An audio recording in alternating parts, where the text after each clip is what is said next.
al Foro Penal Venezolano en Aquí se habla libertad, con Alfredo Romero, director ejecutivo del Foro Penal. ¿Dónde están las mujeres de bien? ¿Dónde están esos hombres de fe? ¿Dónde están nuestros niños de amor que gritan y claman la verdad? ¿Quién para tantas balas del mal? ¿Quién para tanta arbitrariedad? ¿Quién para tanto odio y maldad? ¿Dónde están los soldados de paz? Por la vida doy la vida, por la paz doy amor, por respeto a la vida. Esta canción contra el terror, una canción contra el terror.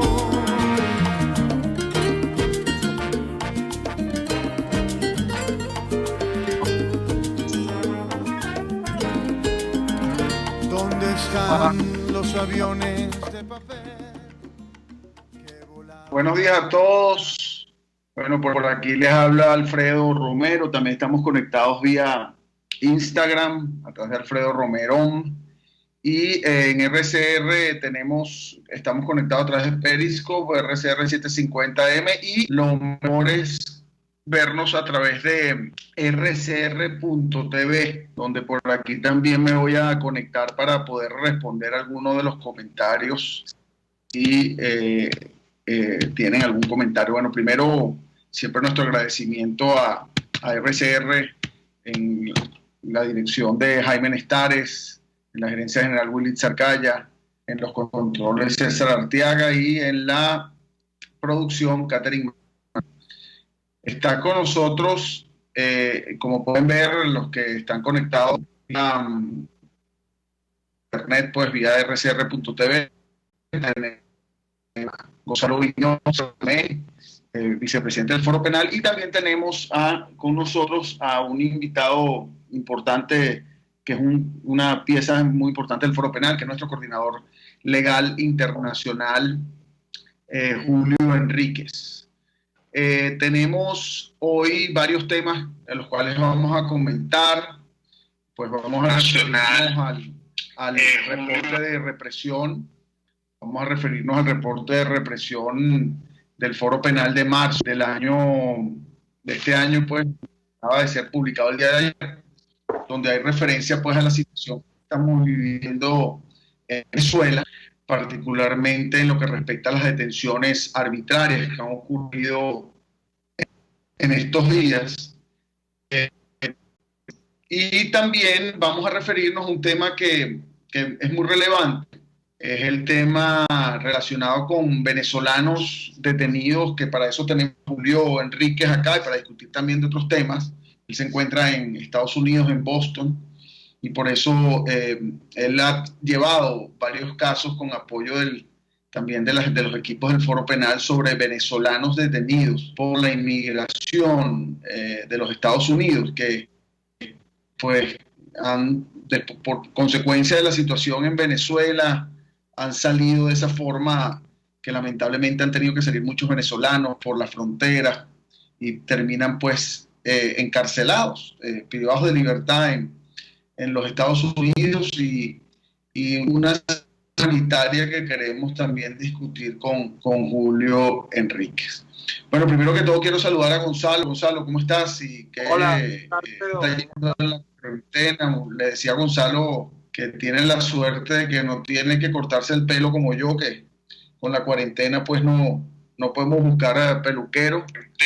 Le decía a Gonzalo que tiene la suerte de que no tiene que... Sí, bueno, aquí estamos. Bueno, saludos a todos. Saludos, Julio, ¿cómo estás? Sí, bueno, en efecto, ventaja que yo tengo. Lo que pasa es que ustedes tienen que pegarse a este look. Pásense la máquina de una vez. Olvídense de lo demás. Bueno, Gonzalo, quería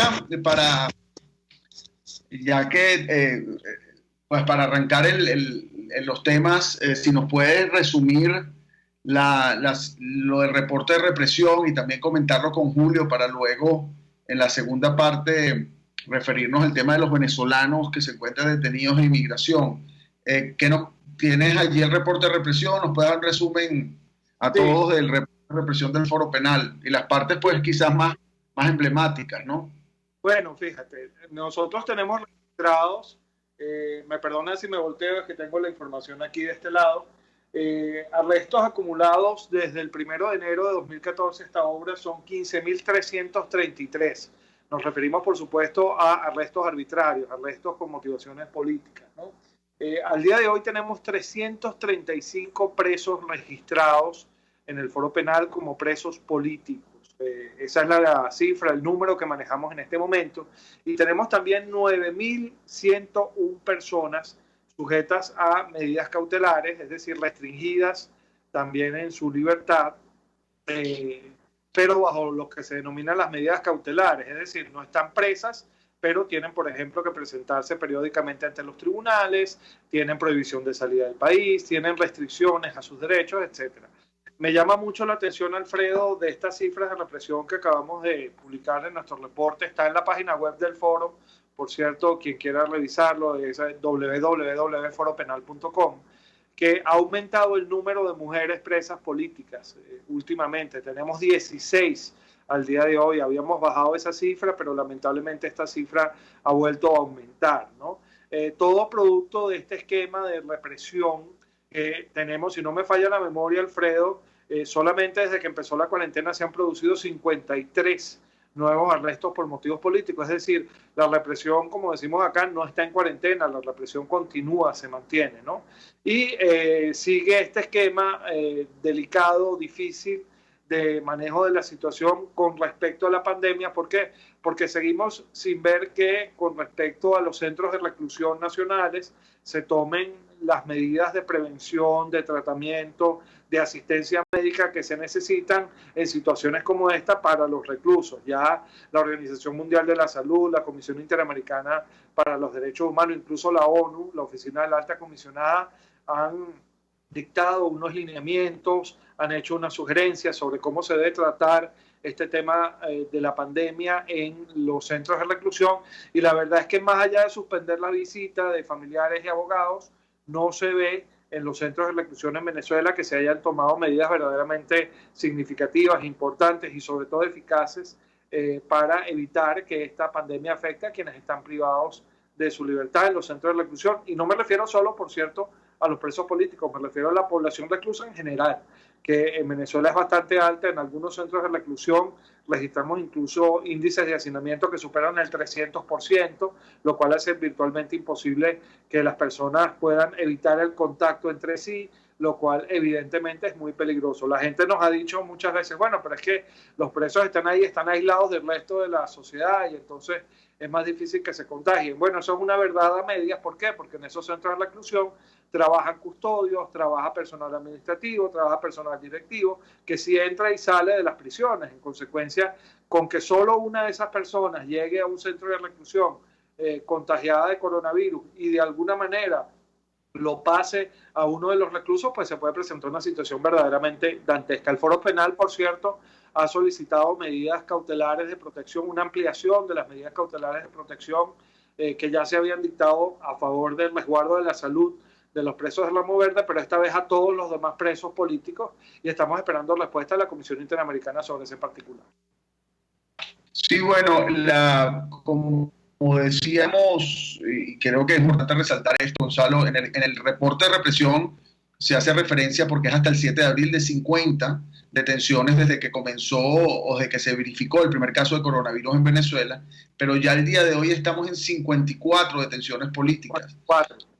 Hay que recordar casos, tú hablas del caso de mujeres, bueno, una mujer detenida recientemente, Mauri Carrero, que debo decirlo, no tiene ningún tipo no ha cometido ningún acto delictivo. El allanamiento que se llevó a cabo en su casa fue consecuencia, diría yo, incluso hasta de una confusión o de un error, porque en modo alguno su nombre ni siquiera está referido en la investigación previa que conllevó al allanamiento. Para que entendamos, pues sí, no se puede un policía, un cuerpo policial, una autoridad pública meterse en la casa y violar el derecho pues a la propiedad privada y el derecho a la privacidad, etcétera, si no hay una investigación previa y que conlleve pues posteriormente un allanamiento. Bueno, el hecho es que el allanamiento es totalmente viciado porque ni siquiera se refiere su nombre ni su dirección en la investigación previa, pero además no solo ocurrió el allanamiento, sino que en el momento que llegan a su casa la detienen sin ningún tipo de razón.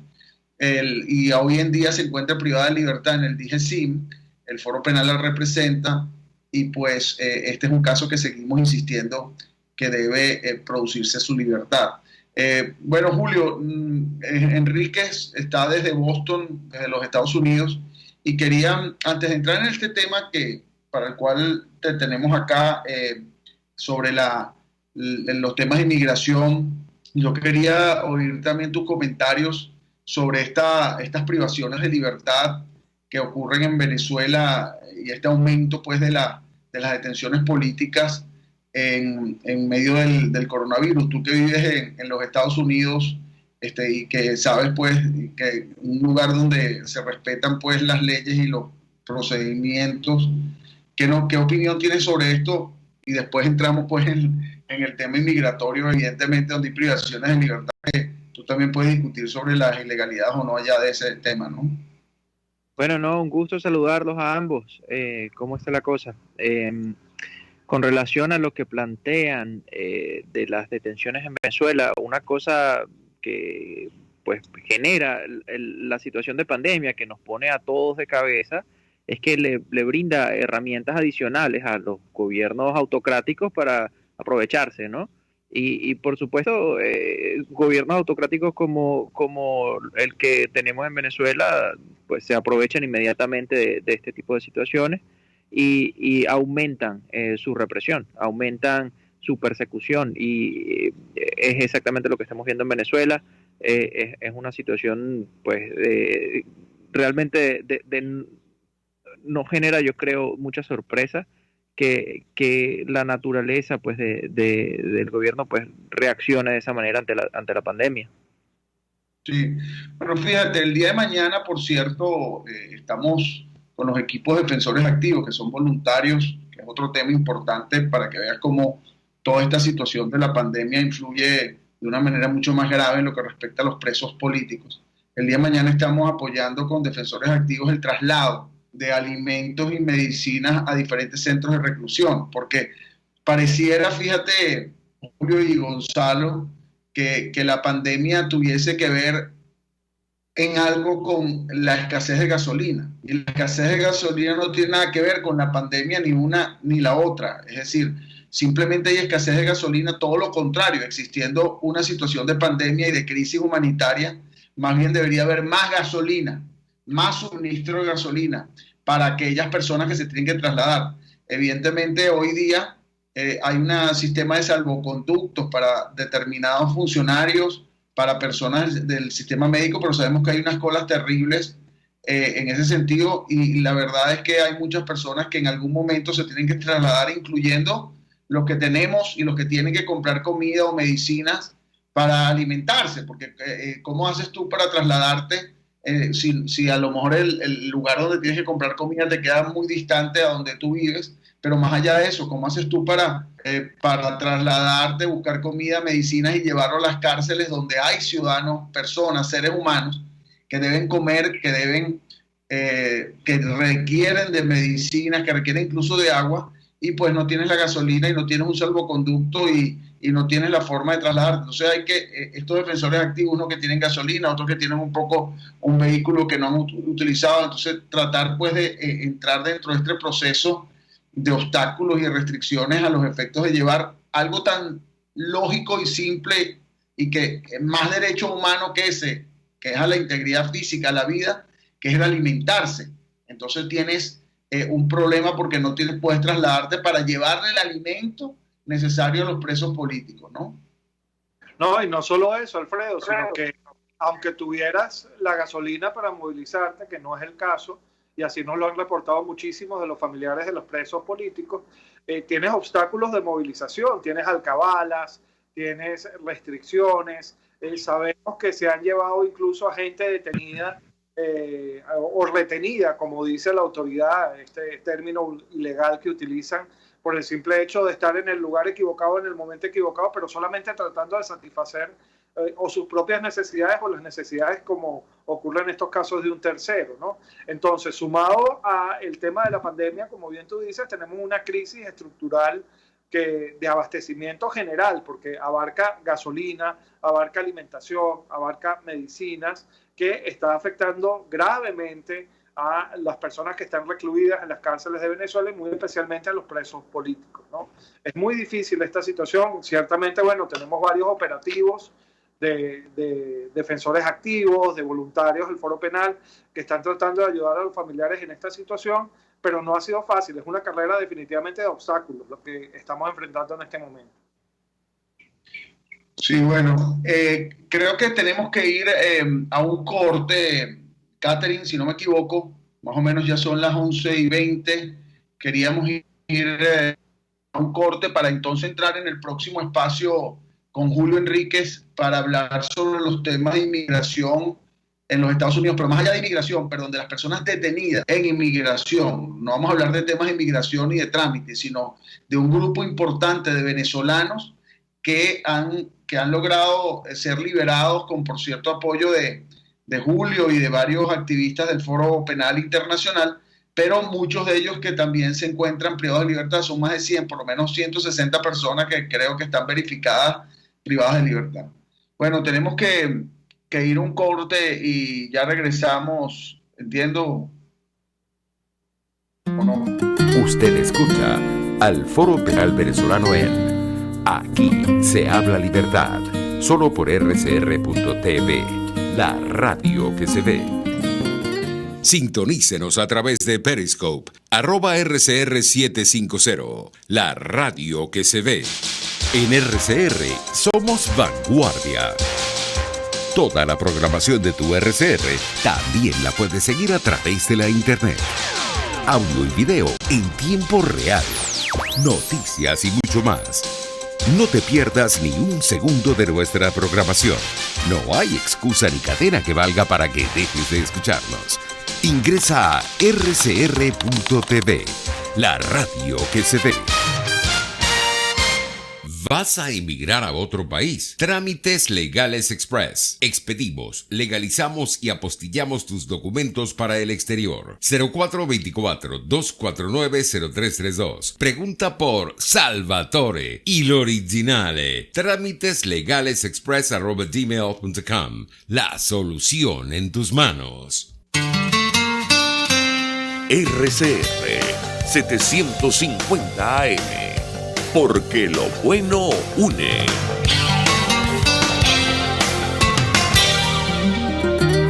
Les estamos presentando al Foro Penal Venezolano en Aquí se habla libertad.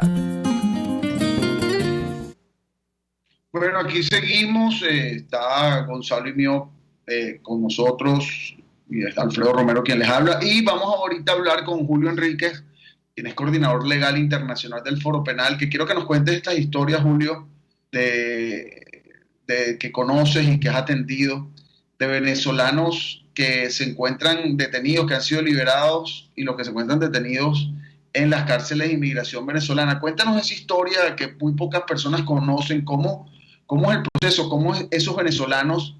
Si nos puedes contar primero la parte humana, ¿cómo llegan allí?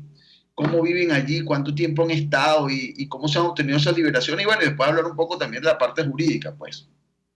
Bueno, la situación de los venezolanos detenidos por inmigración en Estados Unidos, hay grupos que llegan por distintos caminos, ¿no? La mayoría realmente son venezolanos que son parte de esta ola migratoria gigantesca que ha abarcado pues no solo la región, sino hasta Europa también. Y muchos pues decidieron llegarse hasta Estados Unidos por la frontera con México. Las personas que se vinieron por la frontera con México tienen dos alternativas allí. Una vez que llegan a la frontera, todavía están del lado mexicano, pueden formar parte de un proceso que es relativamente nuevo, que es un programa de protección, que lo llaman, en el cual las personas se colocan en una lista de espera para poder ser entrevistados para lo que llaman el miedo creíble. y bueno, pueden tener un proceso de corte incluso quedándose del lado mexicano. Hay alguna alternativa también incluso para que sean detenidos del lado de Estados Unidos. Y por último, hay personas que deciden pues no esperar en este proceso, sino simple y llanamente cruzar el río o pasar de manera ilegal para el lado de Estados Unidos, y típicamente pues son detenidos inmediatamente tan pronto cruzan, ¿no? Es muy, muy inusual que alguien pueda cruzar y pasar y quedarse pues sin ser detenido del lado de los Estados Unidos. El grueso de las personas, de los venezolanos que han estado detenidos por esta situación, vienen de allí, vienen de los venezolanos que vienen de México. Sin embargo, también hay un número importante de venezolanos que están hoy en día detenidos por inmigración, que vinieron para Estados Unidos con una visa de turista o con algún tipo de visa. Llegaron por avión, en lo que llegaron al aeropuerto, las autoridades decidieron que no los iban a dejar pasar por el motivo que fuera, típicamente porque consideran que, bueno, que vienen con visa de turista, pero se vienen a quedar a vivir o se vienen a trabajar, y no los dejaron pasar. Y al no dejarlos pasar, hay una pregunta obligatoria que tienen que hacer estos agentes de migración, y es si tienen miedo de regresar a su país. Cuando la respuesta es sí, si tengo miedo de regresar a Venezuela, y pues típicamente la respuesta es sí, obviamente pues mucha gente tiene miedo de regresar, ellos no pueden enviarlos de regreso, no pueden ponerlos en el mismo vuelo que de vuelta. Obviamente, pues vuelos directos hacia Venezuela no hay. Pero por ejemplo, alguien viene con visa de turista, le niegan la entrada, y esa persona vive en Panamá, vive en Chile, vive en España, y le niegan la entrada. Esa persona, si indica, no, yo vivo en Panamá, yo no tengo miedo de regresar a Panamá, que es donde yo vivo y yo tengo estatus legal allá, esa persona perfectamente se puede montar en su avión de regreso y se regresa a Panamá o a España. Con Venezuela no es tan sencillo, porque no hay vuelos hacia Venezuela. Y una vez que indican que tienen miedo de regresar, la obligación del agente migratorio es pues no dejarlo pasar, pero no irse, y por lo tanto los ponen en centros de detención. Y ahí empieza pues todo un periplo de procedimientos legales, que es un procedimiento de deportación. Y ahí a las personas pues les va a tocar determinar si realmente son elegibles para un asilo político o no. Y pues la situación se hace bien complicada.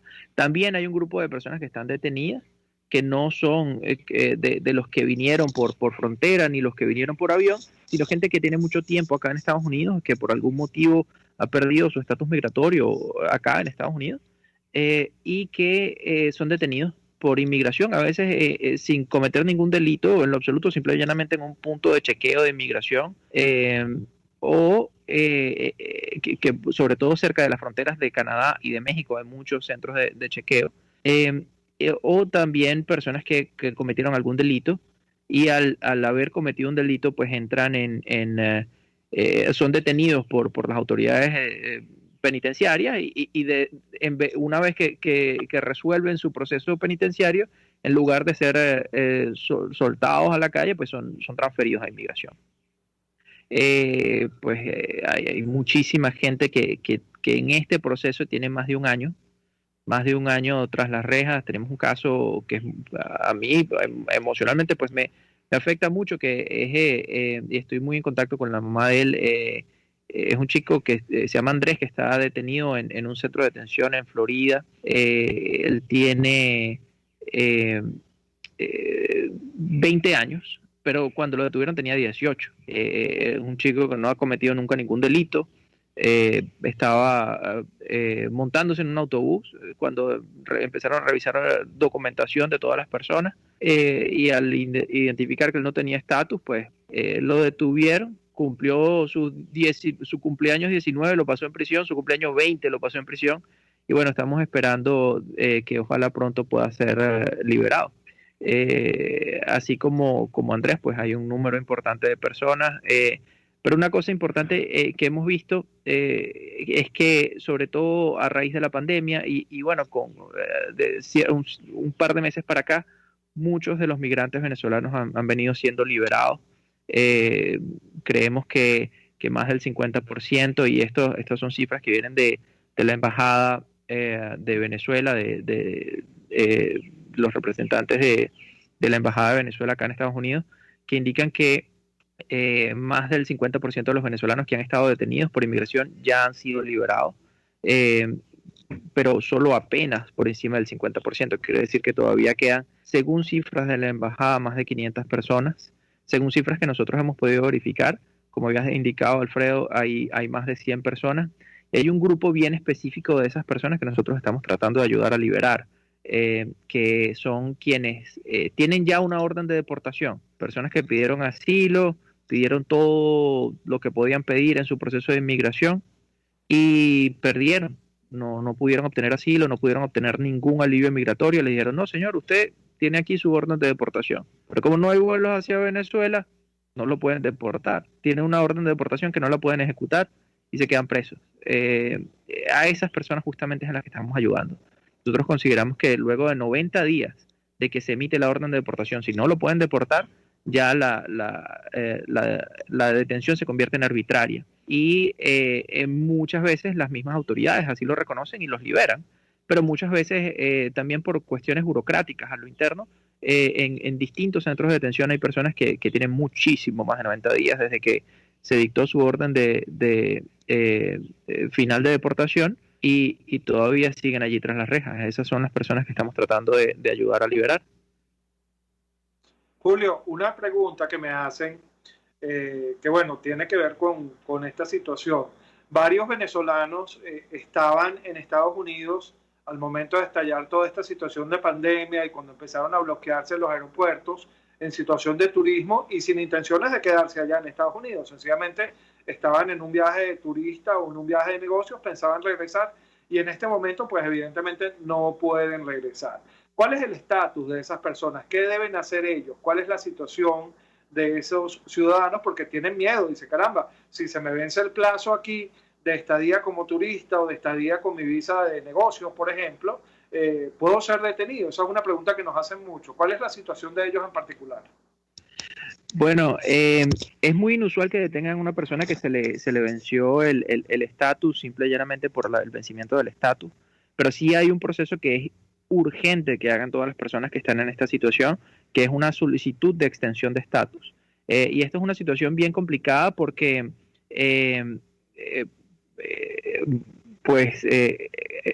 cada quien tiene sus circunstancias particulares, pero todo el mundo que tenga cerca la fecha de vencimiento de su estatus legal, acá en Estados Unidos tiene que solicitar una extensión de su estatus. Y por supuesto lo tiene que justificar en base a sus circunstancias personales y a la pandemia. Y hay un número, como tú indicas, Gonzalo, un número importante de venezolanos que están acá que pues sus vuelos los cancelaron. Tenían vuelos hacia Venezuela con ruta por Panamá, por ejemplo. Todos los vuelos por Panamá están cancelados. No pueden regresar. Entonces, bueno, estas personas tienen que justificarlo y solicitar su extensión de estatus para poder estar protegidos. Sin embargo, a pesar de esta situación, el riesgo de detención para estas personas es muy, muy bajo. Mira, ¿y eso se hace como? ¿Online? ¿Hay una fórmula para hacerlo a través de internet o tienen que presentarse, tienen que buscar alguna manera de contacto directo con las autoridades migratorias? ¿Cómo se hace eso? Bueno, si bien hay un mecanismo para hacerlo online, realmente es bien complicado porque tienen que crear una cuenta y ese proceso es un poquito engorroso. La forma más sencilla de hacerlo es bajar también online unas planillas. La planilla se llama la I-539 y esa planilla les permite solicitar la extensión. Pueden hacer un paquete e imprimen todo. Ahí en las planillas están una serie de instrucciones. Las instrucciones también están en español. Llenan su paquete con toda su justificación y lo envían. Hay una dirección específica dependiendo del lugar donde viva la persona, donde esté en este momento pues la persona. Envían ese paquete por correo postal. Qué bueno. Mira, Julio, vamos un corto ahorita, pero quería dejarte esta pregunta en el aire. Yo sé que además de la situación que se vive en los Estados Unidos y esta situación de los inmigrantes presos, también han tenido un seguimiento sobre la situación en otras fronteras. Aquí me pregunta Félix Guedes, que investiguen la situación en la frontera colombo-venezolana. Los cuerpos de seguridad están desapareciendo a los inmigrantes que regresan al país. bueno, quería ver si tenías algún conocimiento de esa situación también en la frontera colombo-venezolana y bueno, ver qué podemos informar en ese sentido. Bueno, tenemos que ir a un corte y ya regresamos. Usted escucha al Foro Penal Venezolano en De Habla Libertad, solo por rcr.tv, la radio que se ve. Seguirnos en nuestras redes sociales, en Twitter, @RCR750, la radio que se ve. En RCR somos vanguardia. Toda la programación de tu RCR también la puedes seguir a través de la internet. Audio y video en tiempo real, noticias y mucho más. No te pierdas ni un segundo de nuestra programación. No hay excusa ni cadena que valga para que dejes de escucharnos. Ingresa a rcr.tv, la radio que se ve.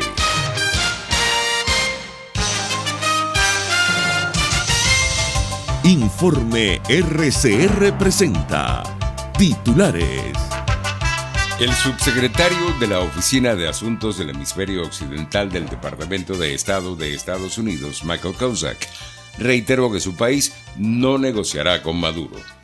Hilda Rubí, médico cirujano e integrante de la Comisión de Salud designada por el presidente interino Juan Guaidó, reiteró la situación de vulnerabilidad que presenta el país ante la pandemia del COVID-19. Lamentablemente Venezuela no era un país común y la misma ONU decía que los países más vulnerables en caso de que llegara el COVID era Haití y Venezuela, y efectivamente nuestro país es uno de los más vulnerables porque tenemos 6 años de una crisis humanitaria. Una crisis que se agudiza porque hoy por hoy nuestro personal de salud sigue sin tener acceso al 100% de todos los insumos. Hemos dicho, se mantiene la deficiencia de material de protección, que es lo primero que requeríamos, y la falta de agua, ¿no?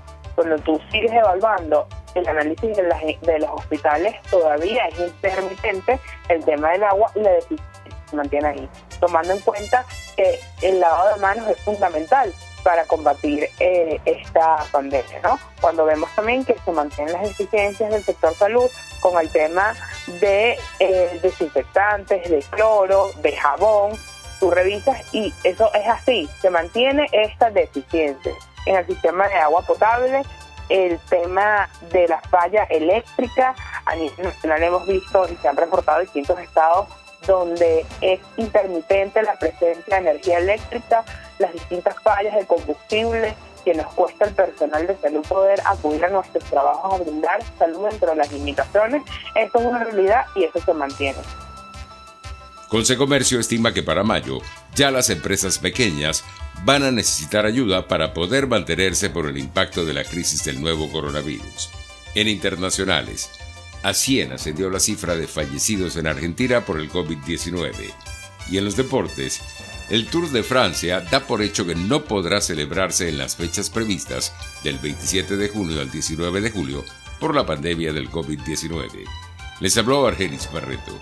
Véanos en rcr.tv, la radio que se ve.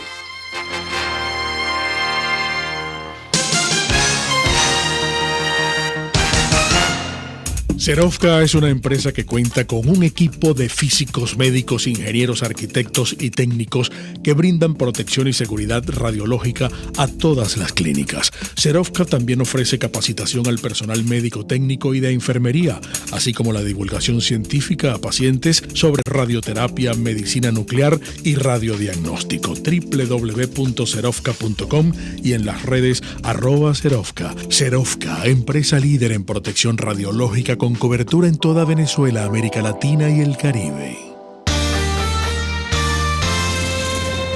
Los temas de actualidad más relevantes son expuestos a la luz de La Linterna. Diego Bautista Urbaneja le invita a formar parte de este ameno espacio de charla y análisis con una buena taza de café y al son de buena música. La Linterna, de lunes a viernes, a partir de las 2 de la tarde, por RCR 750 AM. RCR 750 AM. porque lo bueno une.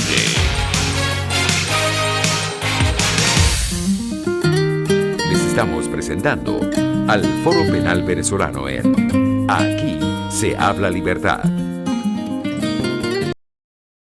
Bueno, aquí seguimos. Alfredo Romero les habla por acá. También está Gonzalo Iñob Santomé. Y desde Boston, Estados Unidos, coordinador legal del Foro Penal Internacional, Julio Enrique. Julio, este tema de Colombia, no sé si tienes alguna información. Sé que no, que es un poco difícil ahorita tener información específica. Estamos tratando de contactar a Raquel Sánchez, de nuestra coordinadora del Estado Táchira, para ver esa situación de venezolanos que pasaron la frontera, que se había anunciado que están en un lugar en San Antonio o en Táchira, en algún lado, y que no han sido traídos a Caracas y que están en una situación, pues, digamos, crítica, falta de alimentos, medicinas. He visto varios videos allí, pero ¿qué información tienes tú al respecto? ¿Qué nos puedes decir en cuanto a eso? Bueno, la situación en la frontera siempre ha sido una situación bien crítica y ahora en el medio de la pandemia incluso mayor. También tenemos un reporte reciente que sacó Foro Penal con relación a los grupos indígenas, a las comunidades indígenas. Este reporte también hace referencia a algunos de los comunidades indígenas que viven en los lugares cercanos a la frontera.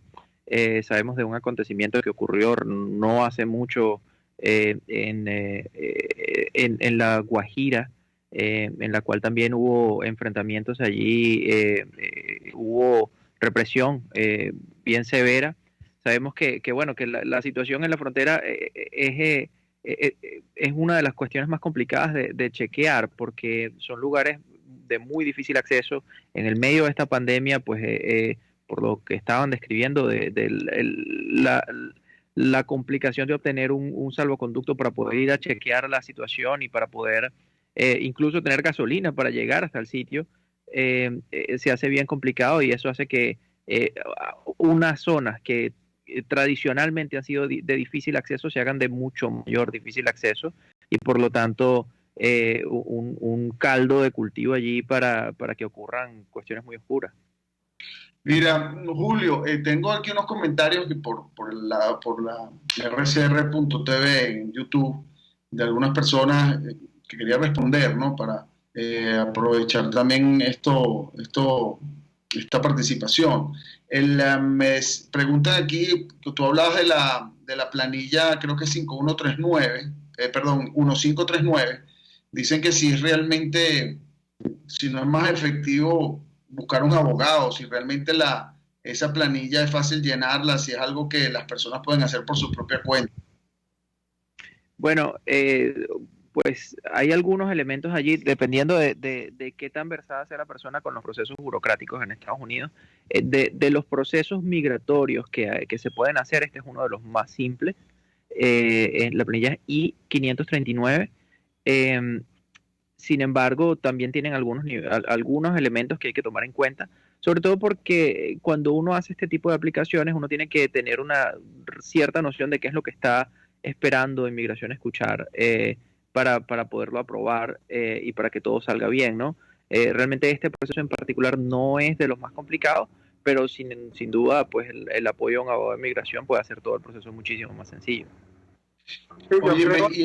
Perdona que te interrumpa, Alfredo. Yo creo que no está de más recordarle a la gente que pueda tener dudas sobre este planteamiento que Julio Enrique es nuestro coordinador legal internacional, y evidentemente a través de nuestra página web y de correos y números de contacto, pues puede de alguna manera también plantearle sus inquietudes, sus dudas, ¿no? Estamos plenamente a la orden para apoyar a quien lo necesite en ese tema, por lo menos en lo que es la asesoría básica fundamental de esto, ¿no? Eso es bueno que lo tengan en cuenta. Recuerden, www.foropenal.com, ahí están todos nuestros datos de contacto, y a través de esos datos de contacto pues pueden enlazar perfectamente con Julio Enríquez, nuestro coordinador legal internacional.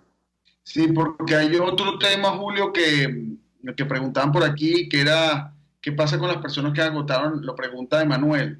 Aquí está, bueno, conectados preguntando y participando está Emanuel, Yoyo Juárez, está Manta, Pepe Blanco, etcétera. Preguntaba si estas personas que ya han agotado, no sé qué significa que se haya agotado las extensiones, ¿no? Pero claro, me imagino que se agotaron las extensiones no relacionadas con la pandemia, sino a lo mejor en relación con otra cosa. Pero dice, esta persona que no, tú podrás explicar mejor, que han agotado hacer extensiones, ¿qué deben hacer? Bueno, hay que ver a qué se refiere él con agotar extensiones. Es posible que es una persona que ya solicitó una extensión anteriormente y le tocaría pues pedir una extensión adicional. Sí, se pueden hacer extensiones sucesivas, pero claro, cada vez que se hace una extensión, el análisis por parte de Migración es un poco más estricto y por lo tanto eso hay que documentarlo mucho mejor. Y pues esa es una persona que de pronto estaría en un riesgo un poquito más elevado de que le sea negada la extensión. Sin embargo, de nuevo, como había mencionado anteriormente, el riesgo de detención es muy, muy bajo, casi cero. Ok. Bueno, quiero que nos mantengamos, que te mantengas ahí, Julio, nos quedan 15 minutos, un poquito menos de 15 minutos, 10 minutos de programa realmente. Y queríamos recordar, volver a nuestro punto, digamos, desde Venezuela, que nos preocupa. Ya Gonzalo lo comentaba, al día de hoy hay 335 presos políticos. 335 presos políticos es un número superior al de la semana pasada. Recuérdense que siempre está ocurriendo lo que es el efecto puerta giratoria, es decir, excarcelan a algunas personas, pero encarcelan otras. De pandemia no han escarcelado personas, mayor cantidad de personas privadas de libertad, unas formalmente privadas de libertad y un número de detenidos importante. Hay que recordar que hasta el día de hoy, solo desde el momento que se verificó el primer caso de coronavirus, o que se supo que fue el 8 de marzo, recuérdense que el decreto de estado de emergencia es del 13 de marzo, pero los casos de coronavirus y la situación de emergencia empezó a conocerse desde el 8 de marzo, esa misma semana. El 13 de marzo fue viernes. Se han producido 54 detenciones con fines políticos. Hay un caso, todos los casos nos llaman la atención, pero para hacer referencia a algunos y no confundirnos con todos, el caso del señor Elio Mendoza.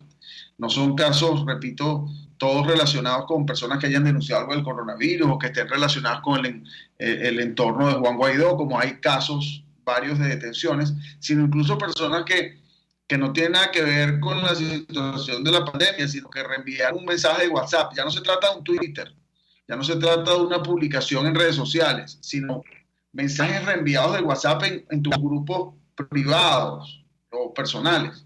Y esta persona, por reenviar un mensaje de una cadena en contra, que hablaba de alguna circunstancia en contra del gobierno, fueron a su casa, se lo llevaron, siendo un trabajador, por cierto, de Sidor, un trabajador con, si no me equivoco, 30 años o más de 20 años, casi 30 años de experiencia en Sidor. La familia evidentemente está muy angustiada. Señor Elio Mendoza, repito, se llama. Vamos a sacar, por cierto, estamos sacando unos videos de los amigos de la familia hablando de cada uno de los casos.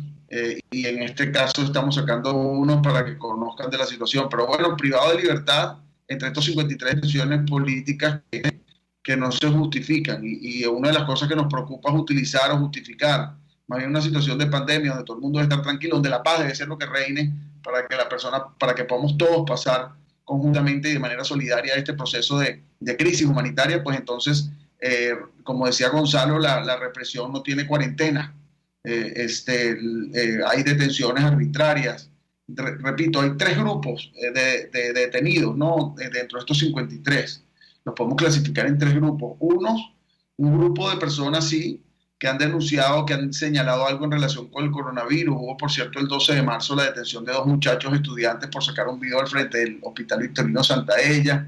Hay la privación de libertad de un enfermero en el estado Monaga que sacó un video también en relación con la situación de la salud, otro de un funcionario de salud. El caso de Darvinson Rojas, periodista, que también se lo llevaron de su casa por haber referido algo del coronavirus. El caso de Ángela Sayago, una bioanalista que envió un récipe a través de un grupo de WhatsApp, etcétera. Hay otro grupo de personas por enviar mensajes de WhatsApp, como les decía, no relacionados con el tema de la pandemia, sino relacionados con críticas o con expresiones contrarias a funcionarios públicos o a personas del gobierno. Ese es otro grupo también, entre ellos se encuentra el señor Elio Mendoza.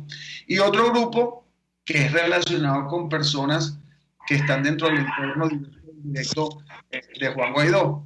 Y está el caso de Mauri Carrero, está el caso de Móstenes Quijada, está el caso y otros casos pues allí que que han resultado en diferentes detenciones, sobre todo producto de esta denuncia o de estas declaraciones que hizo Cliver Alcalá en su oportunidad, y hubo toda una ola de detenciones consecuencia de eso. Estos son, repito, 53 detenciones, los cuales se suman a las más de 15.000 hoy en día, y para que sepan, desde el año 2014, 15.333 detenciones con fines políticos han ocurrido.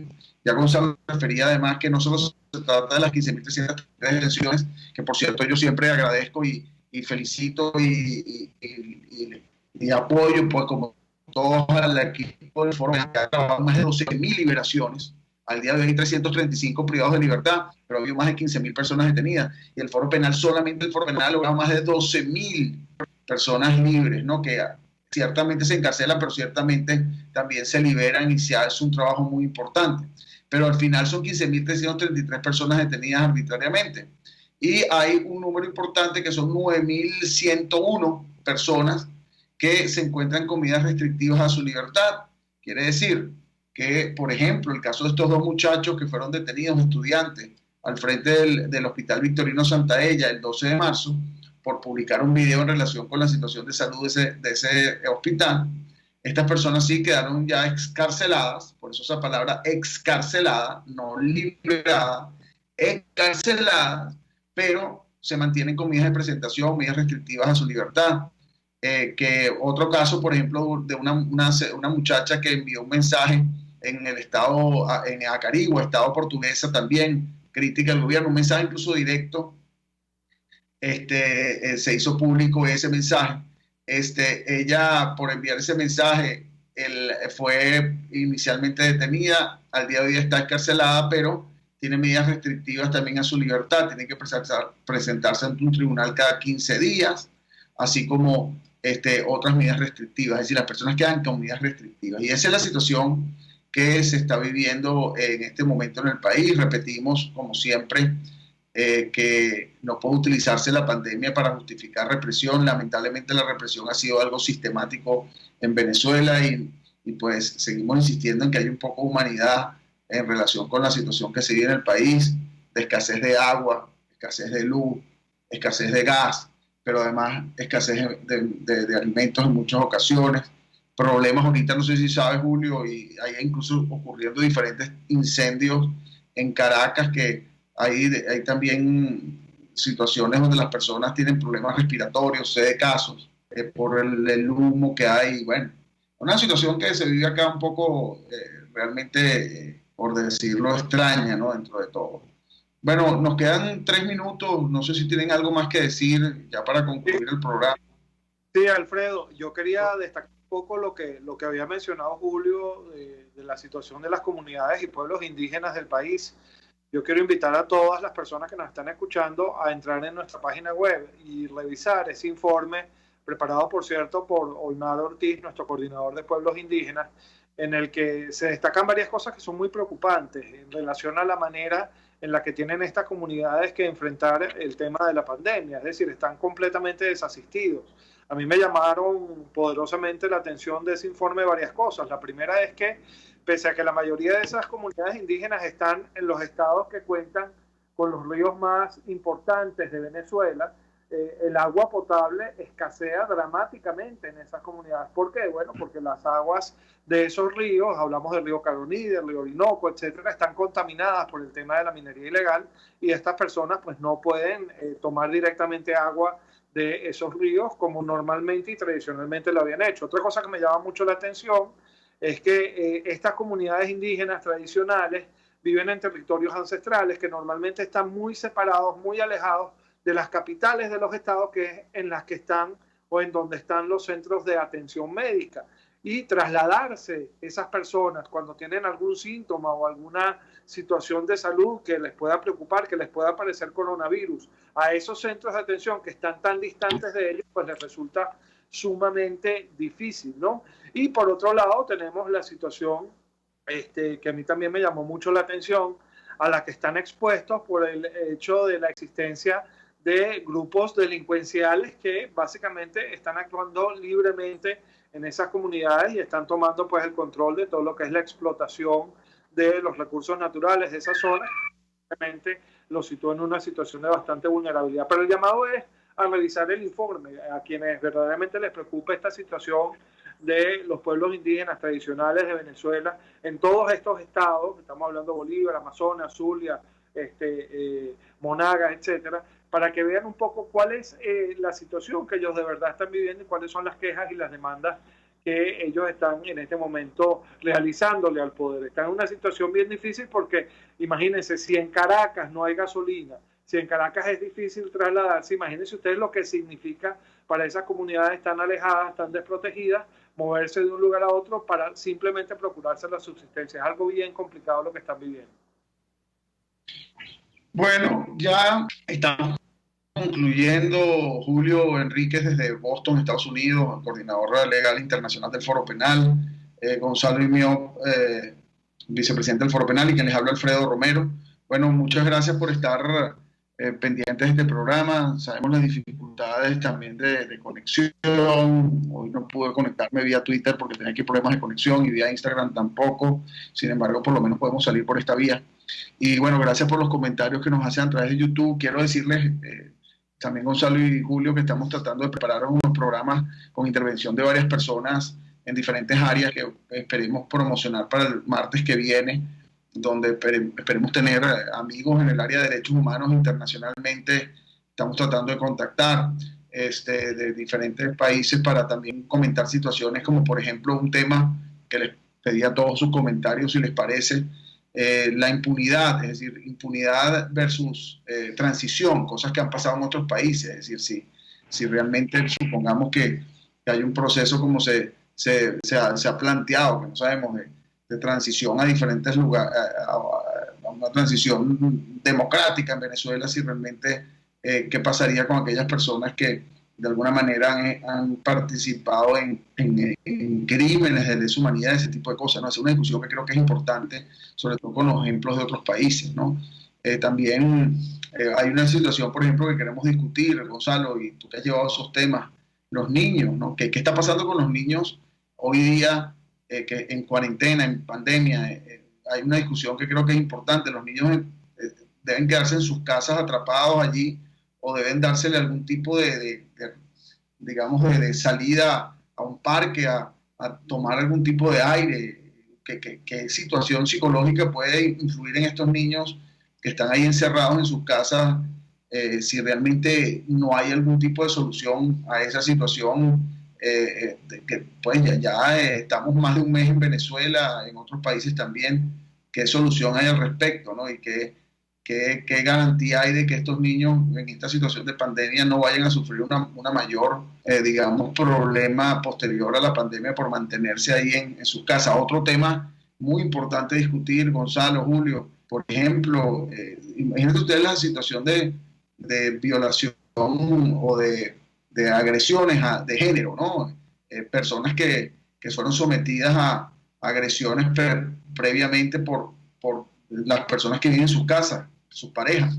Imagínense ustedes en esta situación que están obligados a quedarse en su casa, ¿qué respuesta hay al respecto, ¿no? Y los niños que pueden ser agredidos también, ¿no? Encerrados en sus casas, sometidos a ese abuso. Oye, son situaciones que nos preocupan en materia de derechos humanos que quizás deberíamos discutir.